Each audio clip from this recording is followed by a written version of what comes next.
Pembelajaran homeschooling edisi Ramadan KB TKIT Al-Uswah Singosari Malang.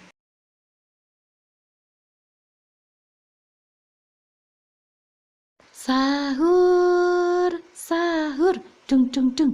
Sahur, sahur, dung dung dung. Doa bangun tidur. Alhamdulillahilladzi ahyana ba'dama amatana wa ilaihin nusyur. Assalamualaikum teman-teman. Apakah teman-teman sudah bangun? Dan apakah teman-teman sudah sahur? Alhamdulillah kalau sudah sahur. Nah, sambil menunggu sholat subuh, kali ini Bu Guru akan berkisah tentang Nabi yang nomor 5. Adakah yang tahu siapa dia? Iya, benar. Dia adalah Nabi Sholih alaihi salam. Untuk itu, ayo mari kita lihat dan dengarkan bersama kisah Nabi Sholih alaihi salam. Selamat menyaksikan. Kisah Nabi Saleh alaihi salam.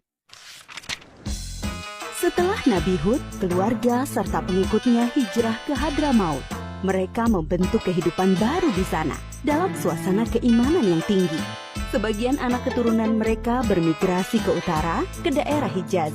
Di sana mereka membuat pemukiman baru dan berkembang turun-temurun. Bangsa baru ini dikenal sebagai bangsa Tsamud atau kaum Tsamud. Secara silsilah keluarga, kaum Tsamud berkerabat dengan kaum Ad. Mereka berasal dari satu kakek buyut, yaitu Iram cucu Nabi Nuh. Maka tak heran jika kaum Tsamud mirip dengan kaum Ad. Mereka orang-orang yang diberi kecerdasan tinggi oleh Allah Subhanahu wa Ta'ala. Kaum Tsamud juga mewarisi budaya dan keahlian bangsa Ad dalam bidang arsitektur.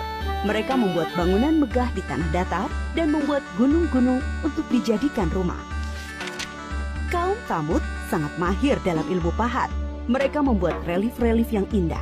Kota mereka yang terkenal adalah Al-Hijr. Pengairan, pertanian, dan peternakan mereka berkembang sangat baik, serupa kaum Ad dahulu. Pada mulanya, kaum Tsamud menarik pelajaran berharga dari pengalaman buruk kaum Ad. Karena itu mereka beriman kepada Allah Subhanahu wa Ta'ala. Mereka hidup dalam kedamaian dan ketaatan kepada Allah. Tetapi setelah beratus-ratus tahun berjalan, kejayaan membuat mereka menjauh dari ketakwaan kepada Allah. Mereka, terutama pembesar-pembesarnya, mulai angkuh. Penindasan kepada orang-orang miskin dan lemah di antara mereka. Kebohongan, kecurangan menjadi biasa bagi mereka. Kaum Tsamud juga mulai menyembah berhala dan diteruskan turun-temurun oleh anak cucu mereka. Mereka melupakan ajaran Allah dan menuruti bujukan setan. Allah tidak membiarkan manusia dalam kesesatan tanpa ada petunjuk. Karena itu, Allah memilih Saleh untuk menjadi utusan bagi kaum Tsamud. Saleh berasal dari keluarga terpandang di kalangan kaum Tsamud. Kecerdasan yang menonjol, rendah hati, dan ramah, pandai bergaul, serta sabar. Bakat kepemimpinannya sudah tampak sejak muda. Saleh disukai oleh kaumnya. Mereka berharap Saleh akan menjadi pemimpin mereka. Setelah menerima petunjuk-petunjuk yang jelas dari Allah Subhanahu wa Ta'ala, Nabi Saleh alaihi salam memulai dakwahnya kepada kaumnya. Hai kaumku, sembahlah Allah. Dialah yang menciptakan kamu dan menjadikan kamu mampu memakmurkan bumi. Dan mohon ampunlah kepada Allah Subhanahu wa Ta'ala atas dosa-dosamu. Takutlah kamu kepada azab Allah. Tetapi kaumnya menjawab, Hai Saleh, kami sungguh kecewa kepadamu. Selama ini, kami mengharapkan kau akan jadi pemimpin kami. Sekarang, kau melarang menyembah berhala-berhala. Padahal ini adalah warisan nenek moyang kami. Kami tidak mau mengikutimu. Kebanyakan kaum Tsamud tidak mau percaya kepada dakwah Nabi Saleh, terutama para pembesar-pembesarnya. Hanya sebagian dari mereka yang menyambut seruannya, terutama dari golongan-golongan miskin dan lemah. Para pemuda kaum Tsamud mengejek orang-orang lemah itu, tetapi iman mereka sudah kokoh kepada seruan Nabi Saleh. Melihat hal itu, para pemuda kaum Tsamud menjadi sakit hati dan gusar. Keangkuhan mereka menjadi-jadi. Mereka tidak mau kehilangan pengikut.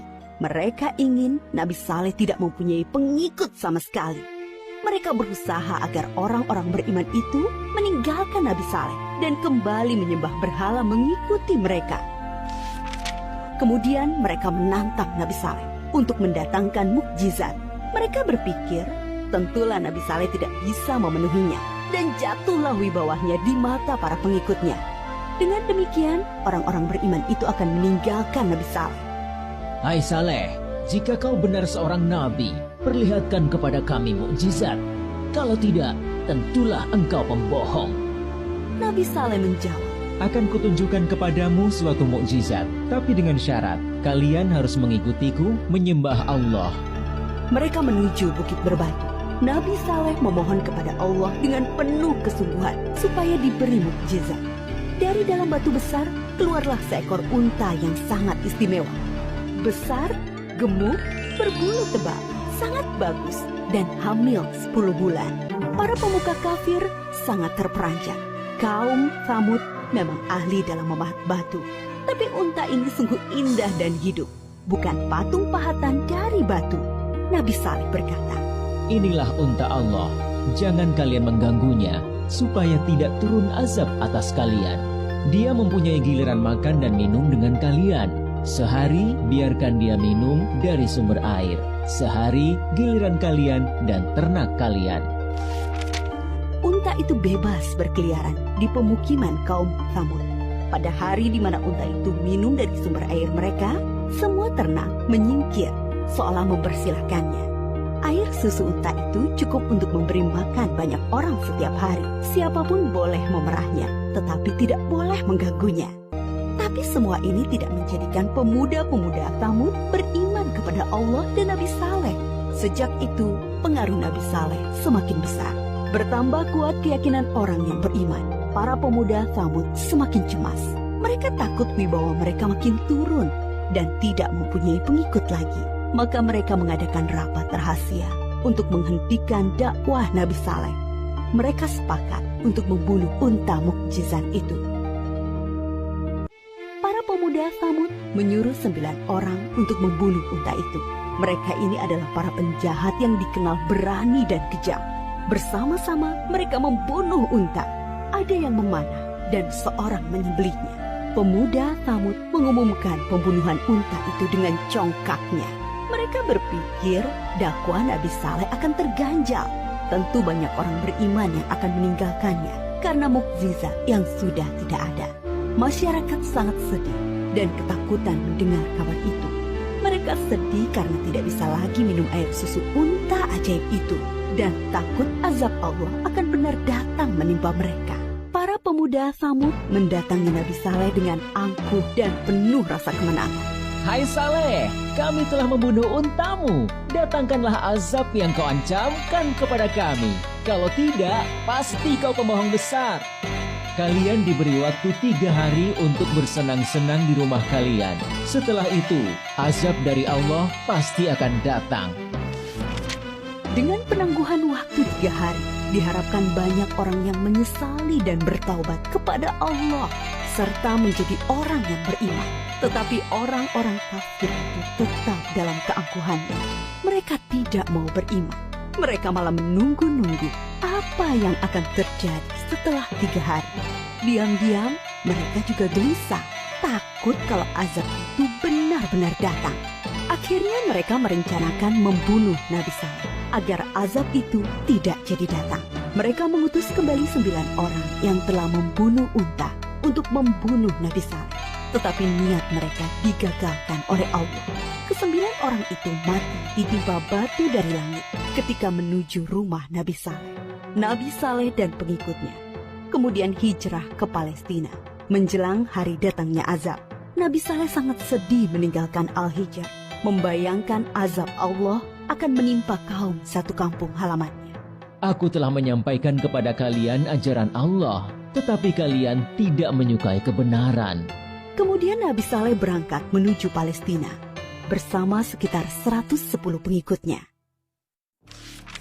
Setelah 3 hari berlalu, terdengar suara sangat keras menggelegar dari langit.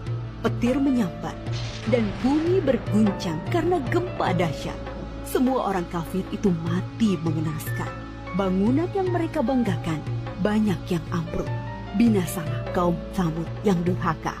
Sampai saat ini, sisa-sisa pemukiman kaum Tsamud berupa rumah dan gedung dari batu yang dipahat masih bisa dilihat di Saudi Arabia dan merupakan situs bersejarah dunia. Kaum Tsamud dibinasakan oleh Allah dengan azab yang singkat tapi dahsyat. Mereka diazab karena tidak mengesahkan Allah dan tidak mau mengikuti utusan Allah, yaitu Nabi Saleh. Mereka memilih mengikuti syaitan. Dan walaupun yang membunuh unta hanya beberapa orang, tetapi orang kafir yang lainnya merestui. Mereka mendiamkan perbuatan jahat di antara mereka.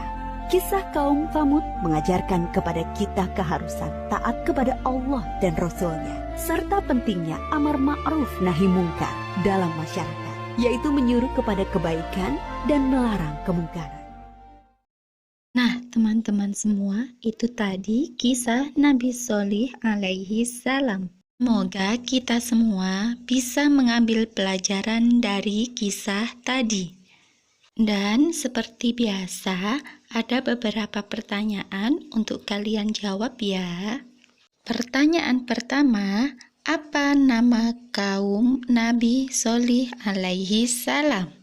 Pertanyaan kedua, apa mukjizat Nabi Shalih alaihi salam?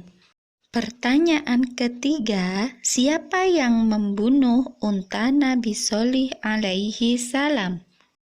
Pertanyaan yang keempat, apa azab Allah untuk kaum Tsamud yang tidak beriman?